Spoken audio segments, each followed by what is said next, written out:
Are you tired of being told what to think and how to act? Well, you are not alone. In case you haven't realized it, you have an internal GPS. It knows all you need to know about how to live your life. So it's about time you stopped letting the media and the government tell you what is true for you. In fact, it is exactly that time. It's time to think for yourself. And here to make sure you're doing just that is your host, mediator, author, and lawyer, Carol Gold.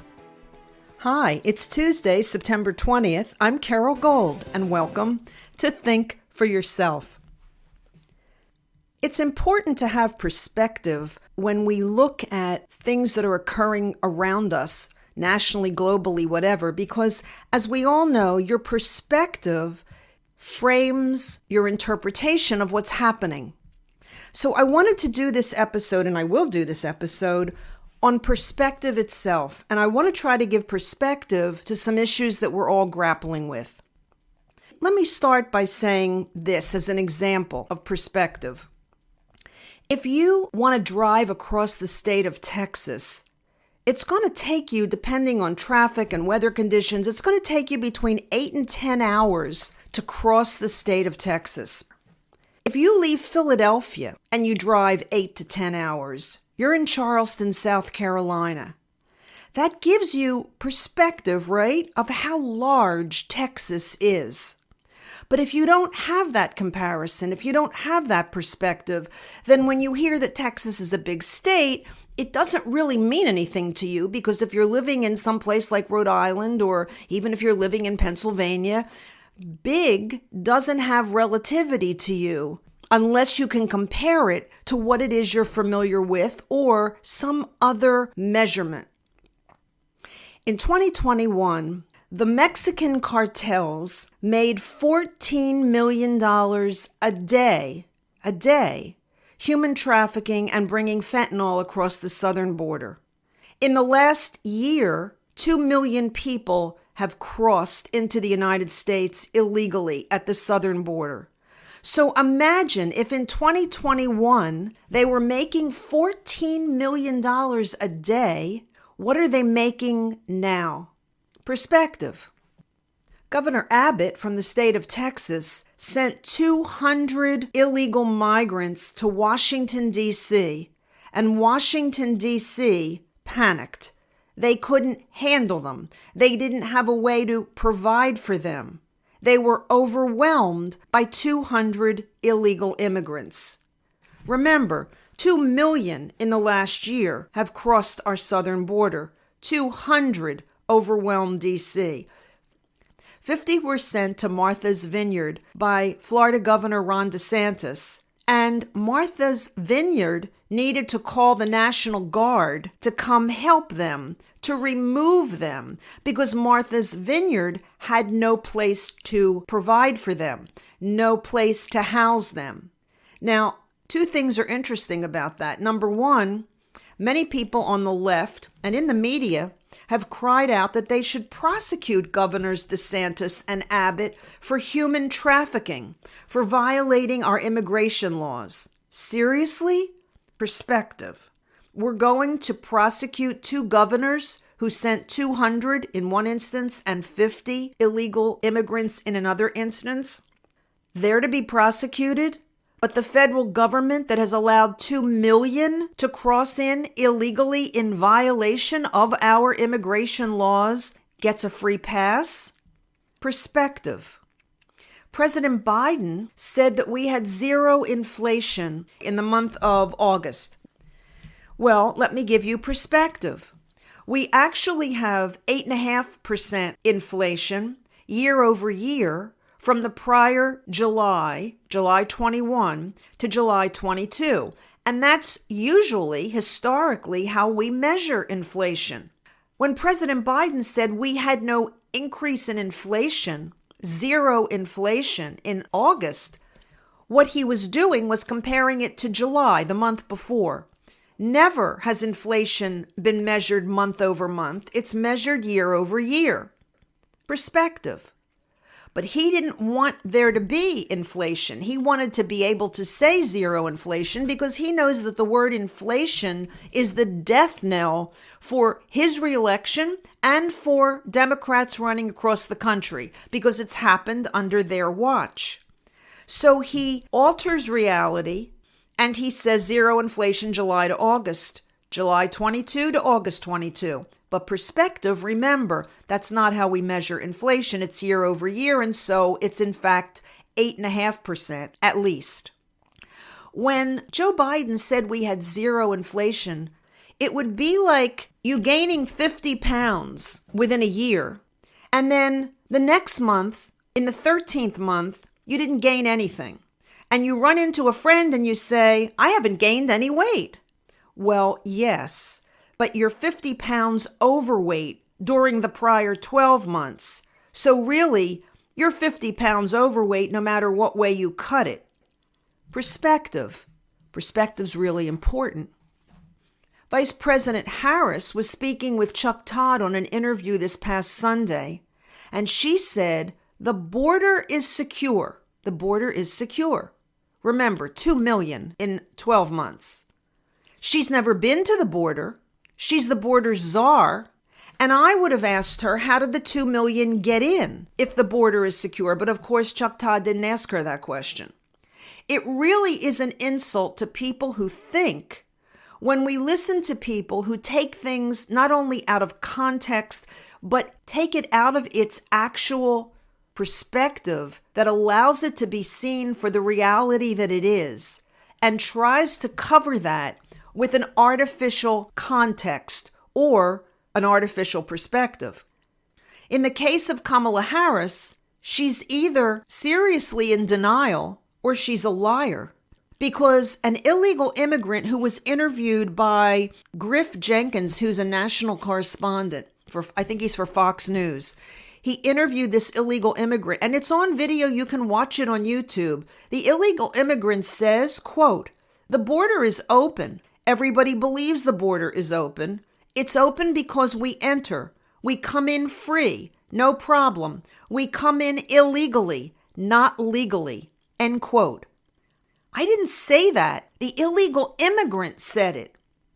Now, I know that Kamala Harris doesn't go to the border, but does she even watch the news that is broadcasting what is in fact happening at the border? Either way, whether she's a liar or whether she's a willful denier, she should not be holding the office of vice president, and she certainly shouldn't be second in line to the presidency. Perspective. Democrats are saying that Texas and Florida are trying to make northern sanctuary cities, note, sanctuary cities, border towns. Do they hear themselves when they say things like this?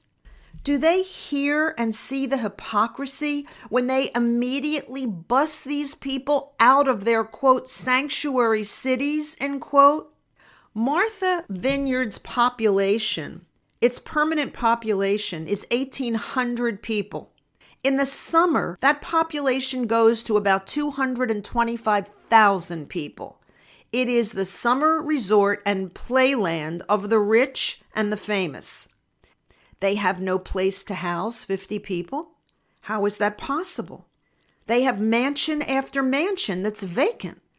How can these people who advocate for all of this compassion for immigrants, who are in support of open borders, who think the cages are terrible that are down there at the border, how can these people deny housing 50 people when they have an endless supply of mansions? The former president of the United States, Barack Obama, has a 17,000 square foot mansion on Martha's Vineyard.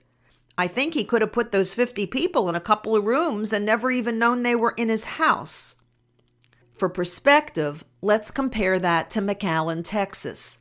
McAllen, Texas, which is a border town, has a population of 140,000 people, permanent population.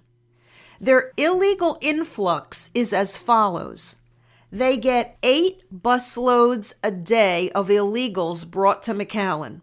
So that's 300 illegals a day. That's 2,100 illegals a week. That's 107,000 illegal aliens a year. The population is 140,000. They're getting 107,000 annually, illegal aliens annually into their town. And that's just one Texas town. Do these people realize when they say that border towns are bad, they are confirming what rational people are saying, which is, yes, border towns are bad because of unenforced immigration. That's on the administration. Again, perspective. The Del Rio sector, which is the western part of the state, and it's one of the entry points for people seeking asylum or coming into the country. The Del Rio sector alone encountered 28,000 migrants in a single month. Del Rio is not a sanctuary city. Massachusetts, which is a sanctuary state, Martha's Vineyard got those 50, not 28,000 in a month, but 50, and they called out the National Guard because they didn't want them in their, quote, sanctuary city. Isn't it time for us to be able to call out the National Guard for our southern border? Let me give you an actual story, real life story of what it's like to live near the Texas-Mexican border. My neighbors across the street have in-laws that live right on the Texas-Mexico border. They have several thousand acres of ranch land. They cannot go out on their property at night. They only go out during the day with their dogs for protection. These are guard dogs, with their dogs for protection. They don't go out at night because at night they allow the illegals to cross their property in return that the illegals won't steal from them or harm them, that the cartels won't kill them. That's how they're surviving at the southern border with their several thousand acres of ranch land and growing crops that would otherwise feed people. They have to stay in their homes at night. They have to go out by day armed and with their dogs, and at night allow this to go on so that they themselves can survive and their properties can survive. This is perspective. And then, of course, there are the people of Martha's Vineyard who are all distressed over 50 illegal Venezuelans. Let me give you the last piece of perspective before I move on and talk about what we do about it or how you see yourself or how you see these issues as they're unfolding around us. The last piece of perspective is related to January 6th, and that is that the Department of Justice has done something, I guess in conjunction with the FBI. They have done something that is incredibly deceptive and alters your perspective in terms of what's happening with domestic terrorism or not. And here's what they've done. The people who were arrested on January 6th, or the suspicions that the FBI and the DOJ had about people who might have been involved in January 6th, or known something about January 6th, they assigned those investigations not to the D.C. office where it all occurred, where it should have been assigned and would have historically been assigned. They assigned those investigations out to the cities where these people have their homes, where they live. What did that do? It made it look like there were domestic terrorist cells all around the country. So instead of it being one investigation where it occurred on January 6th, it became a multitude of investigations spread out across the country. Why do we know this? Because a whistleblower from the FBI just made this known to Congress. Perspective. You now hear domestic terrorism. You now hear extreme white supremacy cells, and you think, well, yes, look, they've got problems in this city and that city, and they've got an investigation going in Omaha, and they've got an investigation going in Utah somewhere, and you think, well, yes, look at these investigations all across the country. No, those were done to change your perspective from truth to fiction. They want us in several different states of mind. One, They want us separated. I talk about this all the time. They want it us against them, not us against them, the government. They want us against them amongst ourselves. They want we to see ourselves as one thing, and anyone who disagrees with us politically to be the enemy, to be the adversary, to be who we have to eliminate. Now the latest language, exterminate. These are dictatorial, authoritarian policies and methods and procedures that have been done throughout time in order to destroy a culture, to bring down a nation, and to control those who remain at the end of such catastrophe. That's what's going on. Do not label yourself. Do not label yourself. Do not make yourself an R or a D. Do not make yourself a left or a right. That makes the ability to control you even more powerful. If you see yourself as part of a specific group that has deliberate parameters across which you do not cross, do not allow that to happen to you. I want to tell you a story about labeling. My daughter is adopted, and when she first came from China at age 2, shortly thereafter, we entered into a very specific kind of therapy that sometimes adopted children need because of certain deficits that they may have encountered in their development, both physiologically and psychologically, due to conditions in the country in which they were born and the conditions under which they were held until they're adopted. So we entered into this specific kind of therapy. As part of that therapy, she was tested for cognitive skills and psychological issues. And at the end of the testing, they called us in, and the therapist said to my ex-husband and myself, okay, well, she has mild attachment disorder and she has ADD, but mild. And you should tell the school when she starts school, you should let them know so that they can be aware of learning challenges, etc. When we left, I said to my husband, no, we will never tell the school. I'm not going to label her. I'm not going to allow them to label her in a file, which will stay with her the rest of her life, certainly through all of her years of education, where they will see her a certain way, they will treat her a certain way, they will have certain expectations of her, and they will excuse certain performances by her because they perceive her to be somehow handicapped or deficient or limited. No, we won't do that. Instead, every year, I took personal responsibility for going into her teachers in the beginning of every school year and talking to them individually about learning, about how she learns. In math particularly, I remember talking to her math teachers and telling them, look, she's going to get you the right answer. She just may not be able to show you the work the way you want to see it. You're going to teach it one way. She's going to internalize it another, but she's going to give you the right answer because she's wicked smart. And that's what would happen. So what did I do? Well, it was harder for me that way. It was harder for me to raise her that way. It was more burden on me to make sure that I was working with her individually to help her deal with whatever issues, learning issues she may have or have had. And I had to go into those teachers every year. It made it more difficult, but personal responsibility on my part made her life better, the quality of her life better.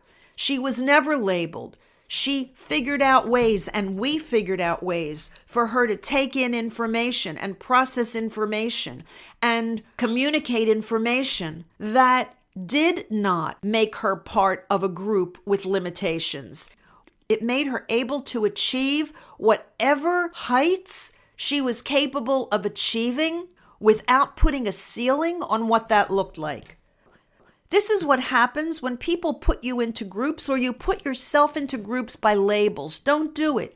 Don't be about left or right. Be about truth or lies. Don't be about left or right. Be about fear or love. Be about joy or negativity. And I'm not necessarily attributing the positives to one side and the negatives to the other in terms of political perspective. I'm just saying that's how we need to look at what's going on around us. Truth or lies. Positive or negative. That's how we have to look at things. They are lying to you. They are lying to me. They are lying to all of us. You and I, we may see differently how to accomplish what's in the highest and best interest for most people. But we see things the same when it comes to what is actually in the highest and best interest of most people. How we see the solutions occurring is where we may differ, but we all know what is good for people and we all know what is bad for people. We all know what is good for individual freedom and we all know what is bad for individual freedom. It's all about personal freedom. It's all about mutual respect. It's all about trusting our neighbors. It's all about honest government. It's all about equal justice. It's all about compassion and charity. It's what this nation was founded upon. That's what it's all about. They are lying to all of us. Just listen to Joe Biden on inflation or Kamala Harris on immigration. They are lying to us. Don't let them make you think otherwise. Think for yourself.